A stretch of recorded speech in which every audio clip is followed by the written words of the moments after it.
Okay, welcome to Grief Chat with myself, Mark Lemon. For today's episode, I'm delighted to be speaking with animator and illustrator Gary Andrews and sepsis awareness campaigners David and Rachel Flynn. Good morning. I just wondered if you could just give the viewers and myself a bit of background in terms of your own story with your grief, please. And Gary, I'll come to you first. Okay. Well, as you said, I'm an illustrator and animator. So I was drawing a doodle a day diary. It started when I was 55. I started doing this diary, and it was just a way of keeping in touch with drawing every day with a real pen as opposed to doing it digitally. And I've been doing it for about a year and a half.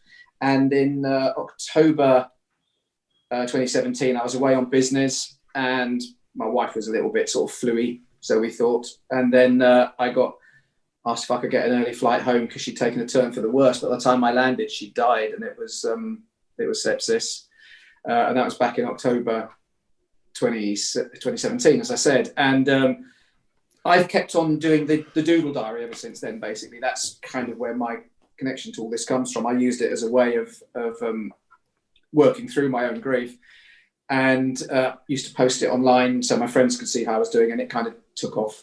And how about you, David and Rachel, with your own experience? We lost our son Oliver to sepsis in January this year. We knew nothing about it before that, and then it kind of hit us like a ton of bricks, as it tends to do with sepsis. It comes out of nowhere, and that kind of triggered our journey into making people aware. You know, after going through losing a child in that way, you kind of feel like you don't want it to happen to anybody else.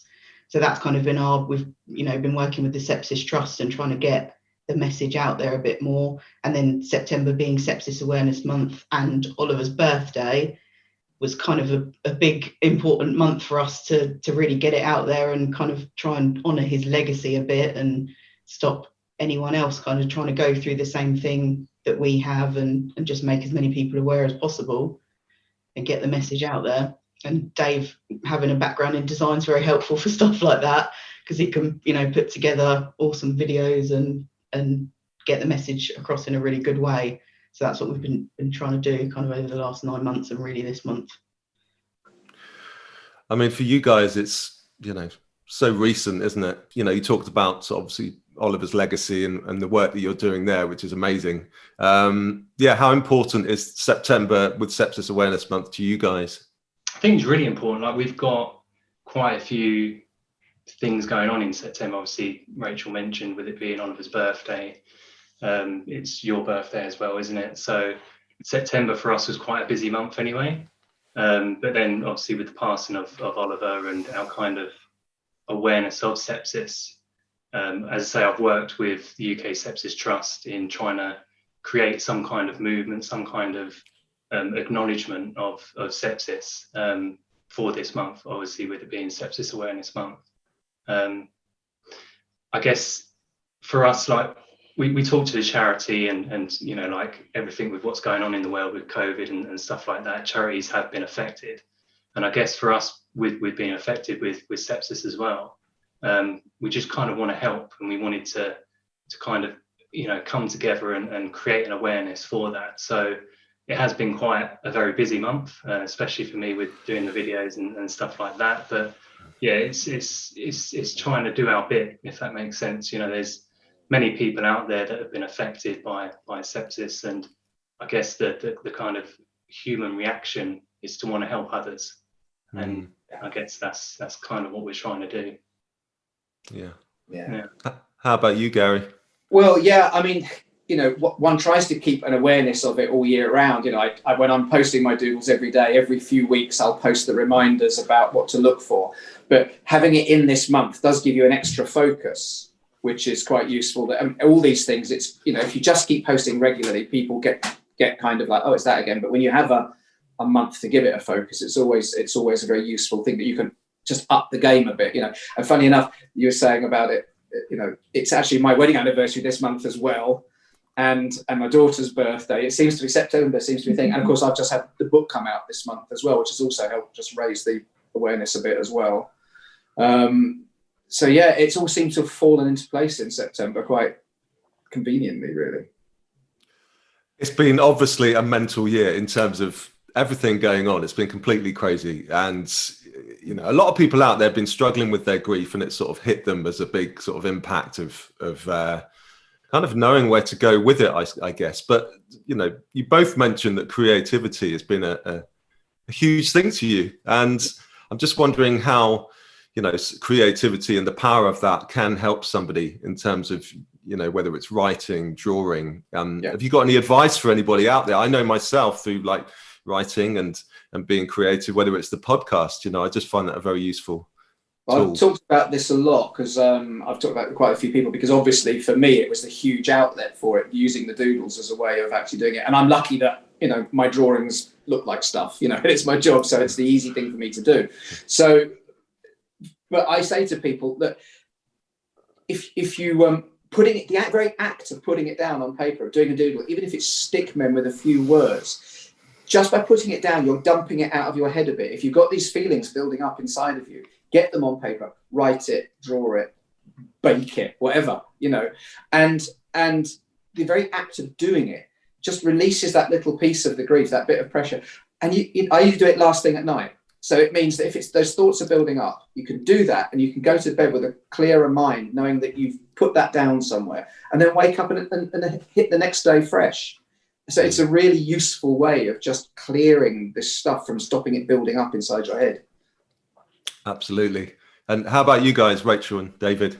Yeah, I completely agree with that. And I had a journal called kind of towards the beginning of, you know, our early grief, where, like I say, before I'd go to bed, would get stuff out in there, even if it's not going to anyone or nobody ever sees it. Getting that out there is a great way, as you say, to get it out of your head and actually to write it down, and sometimes to read it back and see how different you might feel as the time goes along as well. You know, if I look back at it now, I don't feel as dark as I did then, you know, but the grief is very much still there. So it's a really nice way to get your thoughts out, you know, revisit them if you need to, or never revisit them again, and, you know, kind of leave them there, you know. And also, you know, with your doodles, for example, they are out there and they're brilliant at letting people know that how they feel is totally normal. And that they're not alone on that journey, and that we all share these ups and downs, and that you're having a dark day, but there'll be you know, it's the roller coaster, that there will be ups after the downs. And looking back, like you said, looking back and reading them back, that's fascinating for me, because I've got my children as well, and they like to look at them, and they look back at them, and they can remember things that happened on the journey, and they find that very comforting. Yeah.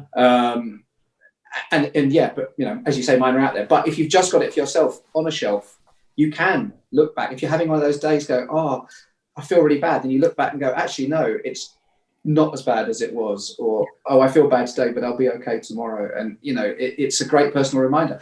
I know somebody who writes a diary every day, and every 3 years burns them. They don't keep, they just write them. And then they've only got like 3 on the shelf, you know what I mean? When a new one goes on, the old one gets destroyed. It's the act of doing, doesn't have to be shared with anybody. Absolutely. Yeah. Hugely cathartic, isn't it? I guess we sort of touched briefly on your families and children, and how have you approached talking about grief with your families? You know, is it something that you're open with? I know, Gary, you're fantastic at speaking with your children about grief, and, you know, how have you found that experience, sort of navigating it together? Yeah, I can't imagine having done it any other way. I mean, I wasn't prepared. You know, you're not prepared for this sort of thing. My parents died by the time I was 30. Both my parents had died, and I'm an only child, so I'd had experience of grief before, but it's very different, you know, when you lose a partner or a child or whatever, to losing a parent. However young you lose a parent, they're supposed to go first. So when you lose somebody who's not supposed to go first, that hits you in a very different way. But talking to them, I found that I had to talk to them. I couldn't imagine not talking to them. Like when I told them that Joy had died, I didn't mess around with any kind of euphemisms and stuff like that. I just said, you know, Mummy's died. You get the worst bit out of the way straight away. Because after you've said that, nothing else is going to hurt that much. So you get the D word out of the way. And I said to them, look, I'm going to cry. You're going to cry. We'll be there for each other. And the other thing that I thought was very important with my children, they were 7 and 10 when she died. So they were quite young. But when friends came round to talk, we never did that thing of like taking it into the other room or making the kids go. We would talk about it in front of them as you would to another adult and include them in the conversation. So they never felt it was something to be hidden or feel bad about in that kind of, I shouldn't be talking about it. So it became part of our everyday conversation in a way, which means that now we can talk about her. You know, when something happens, they can say to me, oh, Mummy would have really loved that, wouldn't she? Can you remember? She'd be laughing so much, her nose would be doing that funny twitch right now, wouldn't it? It'd be like, yeah, she would, you know. And they can talk about her with a big smile, even though she's not here, in the past tense, because she's still in conversation, part of everyday life. Does that make sense? Makes perfect sense. Yeah. Yeah. How about you guys? Yeah. Sorry, Gary, carry on. No, I was only going to say, sorry, I don't want to dominate things, but off the back of that way of being, none of us had any counselling. The school offered it and everything, but we were each other's counsellor. And I think counselling happens quite often with people when they have an inability to talk to people they're close to, maybe. And but we spoke to each other about it, so that they've got the option still there. And I've got a feeling, you know, maybe when they hit in their later teens, they might want to talk to somebody else, but just talking to each other was what they wanted. Yeah. How about you guys? Yeah, I think we're very much the same. We've always been really honest, open with Holes about everything that happened. She knows, you know, every detail. She was there with him. You know, we don't hide anything from her. Very same as you. And again, she talks about him all the time. Yeah. He's always, you know, in her mind, and she'll say, "Oh, we'd love that. He'd do that." You know, exactly the same. And for us, I think that's the best way to be, because he's always present. He's always mentioned. We're always talking about him, and she does the same, and never ever feels that she can't do that. And that's, I think, the right way. And like you say, you know, she's never been through any therapy. She knows it's there as an option if she ever needs it. But I think because there's no stoppage to her outlet for talking about him and being upset when she needs to, or being happy when she needs to, you know, she's coping really, really well with it. And that what you just said is really important about being happy when you need to as well, because I know a lot of people grieving who feel guilty when they feel happy. Yeah. And you go, no, guys, you're allowed to laugh still, you know. Yeah. It's doing a disservice to the person that's died if you don't allow yourself to be happy again. Yeah, absolutely. I remember at the funeral, Holly started laughing, didn't she? Yeah. At part of the funeral, and it was perfect because she felt that at that time, you know, and we just let her do that, you know. And let her... It's another emotion. It's such, you know, you're dealing with so many complicated emotions, and laughter is as great an outlet as tears. Yeah. You know yourself, you know, the absolute delight of laughing through tears. Yeah. You know, there's no better emotion than when you're crying and laughing at the same time. Yeah. And it's so important to let that happen. I had a friend visit me about 3 days after Joy died. He couldn't get round before because he was on shifts. And up until then, although people had been, you know, amazing, there'd been that level of real sadness, obviously. And he came out, I opened the door, and he gave me a big hug and just started laughing. And I started laughing. And he said, "I'm sorry, I didn't mean to laugh," I said, "but it's so bloody weird." And I went, "Yeah, you're right. This is so." And we just laughed, and then we cried, and then we talked, and then we had a drink or whatever. But that unexpected laughter was it sort of snapped and broke that moment and just made it perfect. Yeah. I think people are scared to do that as well, aren't you? We've got kind of 1 or 2 friends that will come around and, you know, say, "Oh, I'm just going to make you laugh while I'm here." Yeah. And there's some people who are cautious, aren't they? They're don't terrified. Really know how to approach you. And, you know, they don't know whether to give you a hug or whether to be sad or happy. And it's, you know, you and the answer is all of the above, isn't it? Yeah. You just you know, if you want to laugh. If you want to cry. You know, it's fine. And don't be afraid to talk to us. I mean, that's the thing. A lot of people say to me, "I don't know what to say. I don't know what words. What are the words? I don't know what to say." I say, "Well, just use some. Just anything. Just talk. There are words. The words are, it sucks." Yeah. Now let's get that out of the way and let's just talk and remember, and don't be scared to say to us anything you want to say, because the worst thing has already happened. Mm-hmm. Yeah.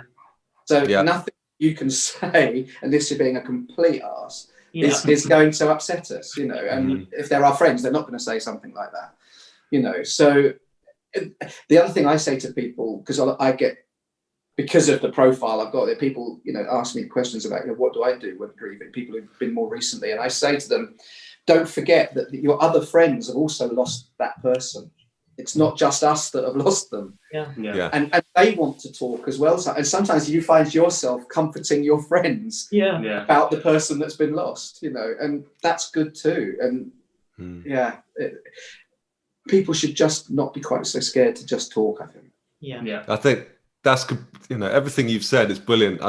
It's only a couple of years ago until I started talking about my dad with my children, and sort of, you know, I remember my daughter coming up to me and going, how did he die, and all this stuff, you know. It was really kind of getting into it, as kids can do. And I remember, I wasn't open with her in terms of that, but I just said, well, he died. And so ever since, we've kind of continued that conversation, you know, of him, and, you know, just making him present. And like you've said, Gary, it's kind of just making sure that he's around to honor his legacy. And, you know, I think more often than not, and I had to write something this week about that whole experience. And the more we shy away from it, the more we're telling children that it's okay to not talk about it. And where do these emotions go? You know, like you said, it kind of lock inside, and that eventually comes like a pressure cooker, and you've got to just release that pressure and talk away, isn't it? You know, absolutely. So obviously we talked briefly about COVID-19 and this crazy year we've been living in, but I'm just wondering, have you guys struggled with your grief this year? I know with David and Rachel, you know, very recent for you guys, so it's been, you know, hugely difficult, but I'm just wondering if you had any sort of tips for anyone sort of suffering with their grief at the moment through this really strange time that we're going through. One of the hardest things, I think, is, and for us going from kind of it being really fresh into a lockdown, is we went from having everybody around to nobody other than each other. You know, you can't go and have a hug from someone else that you don't live with and that kind of thing. But the reality is with grief is that actually naturally happens anyway. Your outpouring of support at you know, when you first lose somebody is always huge, and then it does dwindle off and you end up with kind of your circle. And I think the most important thing is to just talk, you know, WhatsApp, Zoom calls, video calls, all that kind of thing. You have to try and keep in contact with your people, because by that time you learn who they are, you know who your real people are that you can talk to and tell how you really feel, and not just give the I'm fine kind of answer, and to just keep vocalizing it, keep communicating with people. For me, I think that's the best thing you can do, because people just can go, it does suck, you know, like you say, but I'm here anyway, even if I'm not sat next to you. Yeah, I completely agree. I mean, we are incredibly fortunate in a way to be living in this day and age where we have this technology, which I think you just have to embrace at the moment. And it is an incredible way. I have really good friends, really, really, really close friends who I have spoken to more on this than I have in real life, but they are really close friends, you know, friendships that have really blossomed since this all began, because we've used this technology to talk and talk and talk and talk. And you are almost in the room. You can't get that physical hug, but you can really support somebody by being on the end of these things. You know, it's so that I would, and if you're someone who knows somebody who's been bereaved and is, you know, contact them as well, because I don't know about you guys, but I know everyone says to you, you know, I'm there if you need me, but you sit there and go, I can't just call them because I'm feeling a bit crap. But you can. But if you're the other people who said that to people, check in occasionally and say, how you doing? Just send them a message. You all right? Do you want to chat? You all right tonight? Do you want some virtual company? You know, you can do that to people. And it's great. I sat the other night, I know everybody does this and it's no great thing, but I sat the other night, put a movie on and sat with the WhatsApp open with my friend who lives up in Wales. We both watched the same film together at the same time and just reacted to it, because we both have lost partners and we both missed that thing of when you're on the sofa and you turn to someone and go, that's like brilliant. and they weren't there. So we could turn to the phone and go, and I felt like I had company that night. That's the sort of thing you can do for people Yeah, that's awesome. I love that idea. Brilliant. It was brilliant. It was a slight lag, which was quite funny. So Yeah. I couldn't get that code. But yeah. Bit of a delay. Yeah. No, I'm completely the same as you guys. And do you know what? I'd probably speak to my mum more than I have ever done because, you know, literally I've just been picking up my phone, we're doing FaceTimes, you know, and things like that. And it's really strange actually through this whole lockdown experience, you know, this connection has kind of has been instilled inside of me a bit more, which I'm sure she's appreciating. And also, you learn who the really close circle are, the ones who, and I think, and it's really helped with that as well. That you know that when we eventually are coming out of this, we've had that little bit where we almost came out, and now we're sort of back again. But you're making an effort to see people as well that you maybe wouldn't have seen, to go for that coffee, to go have them round for that evening. And I think that's something we can carry forward out the back end of this when it finally eventually does go away, to keep those friendships going. And I think it's been in a weird way really useful for that. Yeah. Absolutely. One thing that I do want to end on is when you say Joy and Oliver's name and you think about them, how do you want to continue their legacy? And I'll come to you, Rachel and David. I guess it's just doing what we're doing, just raising awareness. Like I love the fact that it was his face that was, you know, being shared about on social media. You know, him with his scooter. Absolutely loved his scooter. We've got it on the wall. Right, so it's kind of just raising awareness. And I think like what tends to happen with a lot of things on social is that they become like networks and they become groups. So when you talk about sepsis and awareness, it's you're almost like talking to people that are, you know, like preaching to the already converted, like, you know, they already know about it. So it's kind of reaching those outer communities. I think, you know, Gary's done a bit of it with his doodling. You know, I remember looking at his doodles like a few weeks after Oliver had passed, and I just came across it on Twitter. And, you know, it's things like that, reaching those kind of networks and communities that aren't necessarily aware. I think that's where you then create that kind of momentum and the movement and the kind of awareness that then needs to push it to the next level. Because sometimes it can feel like when you're putting these things out, you know, people have already seen that post, or, you know, they already know about that. So it's kind of reaching that next level to really get it noticed, really. Yeah, and I think that's why he was such a awesome boy to have around, that we want to share that for the, you know, some people that didn't know him or knew him through Dave's Instagram, for example.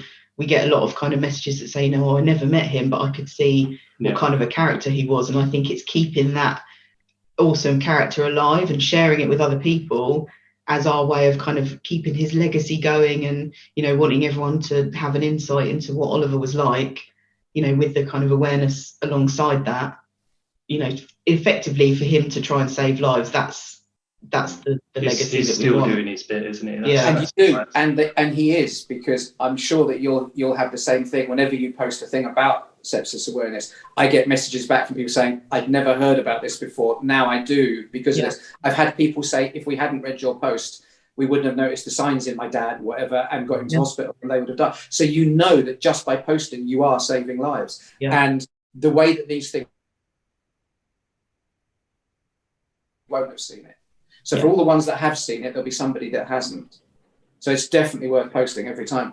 And as far as the initial question about with Joy, I mean, I was, you know, it's a gift that was her name for me, because, you know, the whole thing about me, I talk about positive grieving and about, you know, taking the love forward. And I love the fact that her name has become synonymous with that, synonymous with trying to find happiness through the back end of grief. So for me, whenever I say her name, I'm just thinking it just symbolizes this ongoing love that she had for people and that people seem to have back, which is fantastic. Both amazing. And I just want to say, Rachel, David, Gary, thank you so much for speaking with me today for the festival, and for raising awareness of sepsis, because like you say, there are lots of people out there who might not be aware. So I'm hoping that this conversation will help spread more awareness. So thank you so much, guys. Thank you. Yes, thank you.